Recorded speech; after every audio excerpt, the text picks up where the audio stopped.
October 26 பொதுக்காலம் 30ஆம் ஞாயிறு. நற்செய்தி வாசகம். லூக்கா நற்செய்தி 18ஆம் பிரிவு 9 முதல் 14 முடிய இறை வார்த்தைகள். அக்காலத்தில் நாங்கள் நேர்மையானவர் என்று நம்பி மற்றவர்களை இகழ்ந்து ஒதுக்கும் சிலரை பார்த்து இயேசு இந்த உவமையை சொன்னார். இருவர் இறைவனிடம் வேண்ட கோவிலுக்கு சென்றனர். ஒருவர் பரிசேயர், மற்றவர் வரி தண்டுபவர். பரிசேயர் நின்று கொண்டு இவ்வாறு இறைவனிடம் வேண்டினார்: கடவுளே, நான் கொள்ளையர், நேர்மையற்றோர், விபசாரர் போன்ற மற்ற மக்களைப் போலவோ இந்த வரி தண்டுபவரைப் போலவோ இல்லாதது பற்றி உமக்கு நன்றி செலுத்துகிறேன். வாரத்தில் 2 முறை நோன்பிருக்கிறேன். என் வருவாயில் எல்லாம் 10 பங்கை கொடுக்கிறேன். ஆனால் வரி தண்டுபவர் தொலைவில் நின்று கொண்டு வானத்தை அன்னார்ந்து பார்க்க கூட துணியாமல் தம் மார்பில் அடித்துக்கொண்டு, கடவுளே, பாவியாகி என் மீது இறங்கியருளும் என்றார். இயேசு, பரிசேயர் அல்ல, வரி தண்டுபவரே கடவுளுக்கு ஏற்புடையவராகி வீடு திரும்பினார். ஏனெனில் தம்மைத்தாமே உயர்த்துவோர் தாழ்த்தப் பெறுவர், தம்மைத்தாமே தாழ்த்துவோர் உயர்த்தப் பெறுவர் என்று நான் உங்களுக்கு சொல்லுகிறேன் என்றார். ஒரு சின்ன கிராமத்தின் கோவிலும் பள்ளியும் ஒரே வளாகத்தில் இருந்தன. அதே வீதியில் ஒருவர் மதுபானக் கடை தொடங்கினார். அது அங்கே இருக்கக்கூடாது என்று அதனை எதிர்த்து பக்தர்களும் ஆசிரியர்களும் பல போராட்டங்கள் நடத்தியும் கடையை அங்கிருந்து அகற்ற முடியவில்லை. எனவே பக்தர்கள் ஒன்று சேர்ந்து உபவாச ஜெபத்தில் ஈடுபட்டு அந்த கடை அங்கிருந்து அகல வேண்டும் என்று இறைவனிடம் உருக்கமாக மன்றாடினார்கள். ஒரு நாள் இரவு மின்னல் இடியுடன் கடும் மழை பெய்தது. மின்னல் அந்த கடையை தாக்கியது. கடை தீப்பிடித்து எரிந்து தரைமட்டமாகியது. இறைவன் தங்கள் மன்றாட்டை கேட்டு தீங்கை நீக்கிவிட்டார் என்று பக்தர்கள் மகிழ்ந்தனர். அடுத்த நாள் பக்தர்களுக்கு வக்கீல் நோட்டீஸ் வந்தது. மதுபான கடைக்காரர் தன் கடை இழப்பிற்கு காரணம் அந்த பக்தர்களின் ஜெபம்தான் என்று நீதிமன்றத்திற்கு அவர்களை இழுத்தார். இல்லை, இது இயற்கை விபத்து, இயற்கையால் நடந்தது, தாங்கள் காரணமல்ல என்று பக்தர்கள் எதிர்வழக்கு தொடுத்தனர். வழக்கை விசாரித்த நடுவர் தன் கருத்தை கூறினார்: இந்த வழக்கை விசாரித்ததில் எனக்கு ஒன்று புலனாகிறது. மதுக்கடை எரிந்ததற்கு காரணம் பக்தர்களின் ஜெபம்தான் என்று மதுக்கடைக்காரர் ஜெபத்தின் பலனை நம்புகிறார். ஆனால் மதுக்கடை அகல வேண்டும் என்று ஜெபித்த பக்தர்கள் இயற்கைதான் காரணம் என்று தங்கள் ஜெபத்திற்கு பலனை ஏற்க மறுக்கின்றனர். இது கதை. இதிலிருந்து நாம் எந்த சிந்தனையை தொடங்குகிறோம்? ஜெபம் என்ன செய்ய வல்லது? எதற்காக ஜெபம் செய்ய வேண்டும்? ஜெபம் என்றால் என்ன என்று சிந்தித்து மன்றாட இன்றைய வாசகங்கள் அழைக்கின்றன. இன்றைய நற்செய்தி இயேசுவின் இன்னொரு உவமை கதை. 2 பேர் ஜெபிக்கின்றனர்.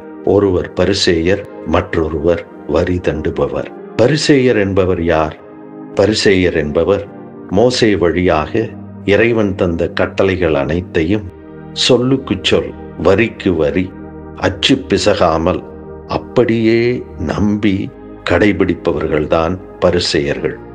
அதனாலேயே மற்ற இறைமக்களை விட தாங்கள் இறைவன் முன் சிறப்பிடம் பெற்றவர்கள், உயர்ந்தவர்கள், தூய்மையானவர்கள், சட்டங்களின் பாதுகாவலர்கள் என்று மற்றவரிடமிருந்து தள்ளி பிரிந்து உயர்வு மனப்பான்மையில் வாழ்ந்தவர்கள். இத்தகைய மனநிலையோடு திருக்கோவிலின் பிரசன்னம் இருந்த திருத்தூயகத்தின் அருகிலிருந்து இன்றைய உவமை கதையின் பரிசேயர் மன்றாடினார். அவருடைய மன்றாட்டு அவர் இறைவனுக்காக என்னவெல்லாம் செய்கிறார் என்று அட்டவணை போட்டு காண்பிப்பதாக இருக்கிறது. தனது செயலின் அட்டவணையோடு அவர் மன்றாட்டு முடியவில்லை. கூடுதலாக அவர் மற்றவரை போன்றோ அல்லது திருக்கோவிலின் வெளியே இப்போது நின்று கொண்டிருக்கும் வரி தண்டுபவரை போன்றோ மற்ற பாவிகளைப் போன்றோ தான் இல்லை என்று தன்னை மற்றவரோடு ஒப்பிட்டு தான் உயர்ந்தவன் சிறந்தவன் என்று இறைவனுக்கு முன் மார்தட்டி சுய விளம்பரம் செய்வதாக அவர் மன்றாட்டு மாறியது. மொத்தத்தில் அவர் மன்றாட்டு ஆண்டவர் முன் அவர் செய்யும் செயல்களின் அட்டவணையாகவும் தன்னை மார்தட்டி கொள்ளும் சுய விளம்பரமாகவும் அமைந்தது. ஜெபம் என்பது ஆண்டவருக்காக என்னவெல்லாம் செய்கிறோம் என்ற அட்டவணையோ அல்லது எப்படியெல்லாம் அவருக்காக வாழ்கிறோம், மற்றவர்களைப் போலல்லாமல் அவர் சொன்னதையெல்லாம் அப்படியே செய்கிறோம் என்ற சுய விளம்பரமோ அல்ல. ஆண்டவருக்காக நாம் என்ன செய்ய முடியும்? 70 ஆண்டுகள் அடிமை வாழ்வுக்கு பிறகு பாபிலோனிலிருந்து தங்கள் நாட்டுக்கு திருப்பி வந்த இஸ்ராயேலர் ஆண்டவருக்கான திருக்கோயிலை கட்ட முனைகின்றனர். அவர்கள் ஆண்டவருக்காக திருக்கோயிலை செய்கின்றனர். ஏசாயா இறைவாக்கினர் அந்த வேளையில் வந்த வெளிப்பாடு இறைவனுக்காக எதுவும் செய்ய முடியாது என்பதே.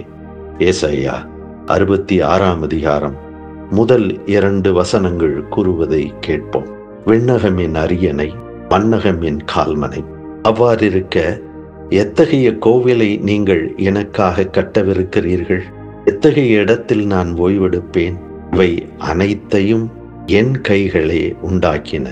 அனைத்தையும் உருவாக்குபவர் அவர். அவருக்கு நாம் என்ன செய்ய முடியும்?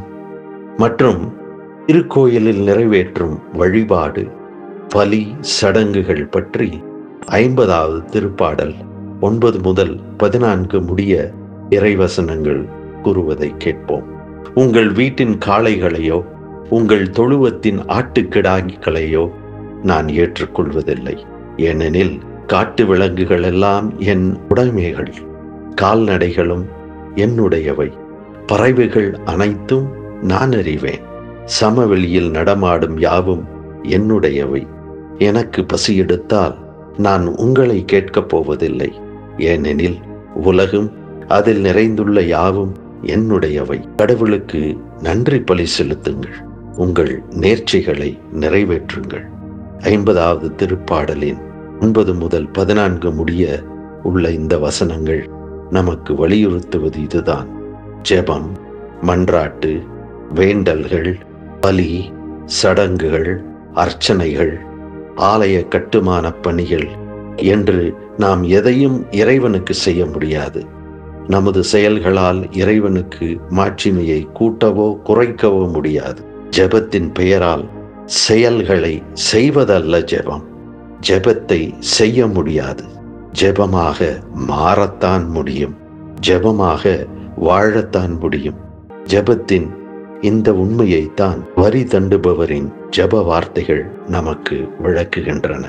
இறைவனுக்கு எதிராக பலவற்றை செய்து தான் வாழ்பவன் என்று வரி தண்டுபவர் நன்கு அறிந்திருந்தார். எனவே திருக்கோவிலினுள் நுழைய தான் தகுதியற்றவர் என்று தன்னில் உணர்ந்து அந்த தன்னுணர்வில் தொலைவில் நின்று மன்றாடுகிறார். இறைவன் முன்னிலையில் நிற்க தகுதியான ஏதும் தான் செய்யவில்லை என்றாலும் இறைவன் துணை கொண்டு அவர்களின் இரக்கத்தை கொண்டு தகுதியான செயல் செய்ய முடியும் என்ற நம்பிக்கை உணர்வில் கடவுளே பாவியாகி என் மேல் இறங்கும் என்று மன்றாடுகிறார்.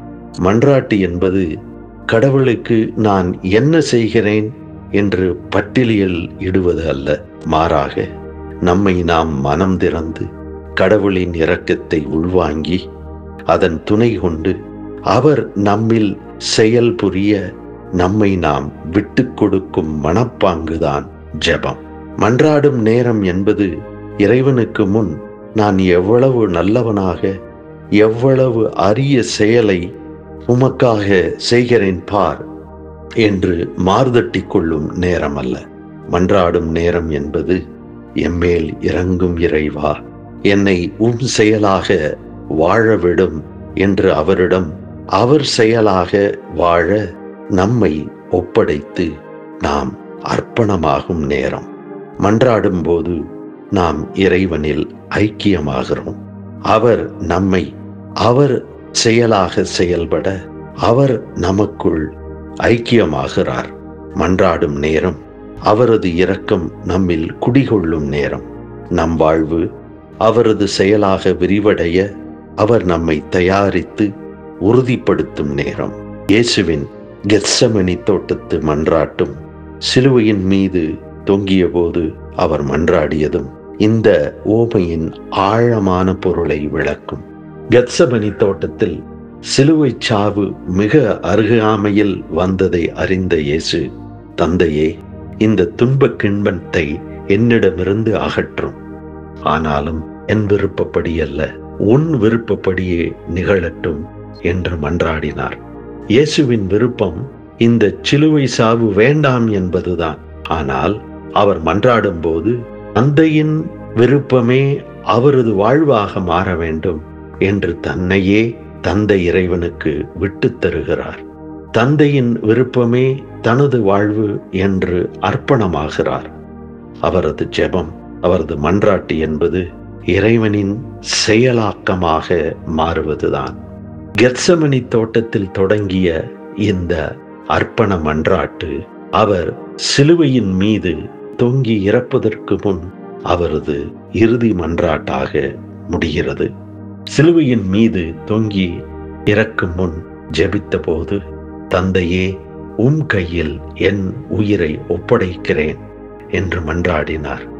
அந்த மன்றாட்டில் கெத்செமனியில் தொடங்கிய அர்ப்பணம் இப்பொழுது வாழ்வின் முழு அர்ப்பணமாக மிளர்கிறது. இன்றைய 2ஆம் வாசகத்தில் பவுல் திருத்தூதர் அவர் வாழ்வை இறைவனுக்கு பலிதரும் செயலாக வர்ணிக்கிறார். இயேசு சிலுவையில் செய்ததைப் போல.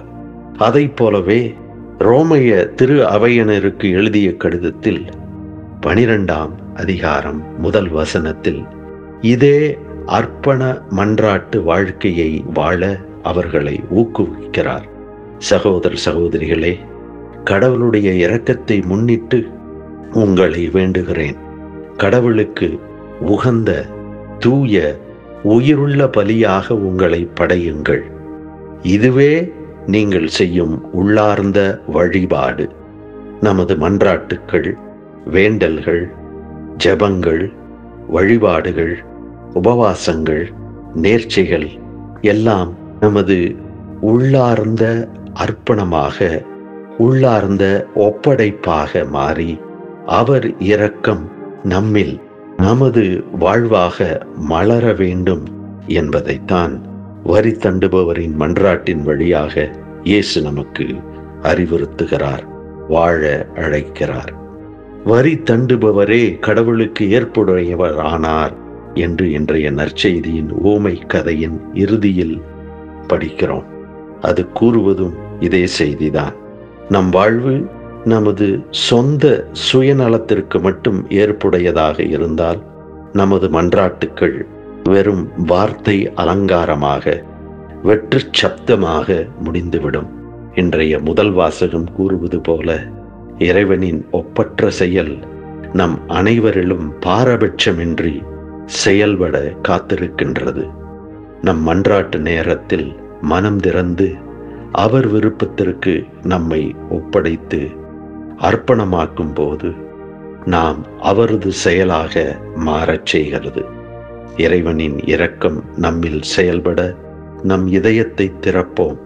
தந்தையே, உம் கையில் என் உயிரை ஒப்படைக்கிறேன் என்று இயேசுவின் வார்த்தைகளில் நம் வாழ்வு அவர் கை செயல்பாடாக அமைந்திடும் வகையில் மன்றாடுவோம்.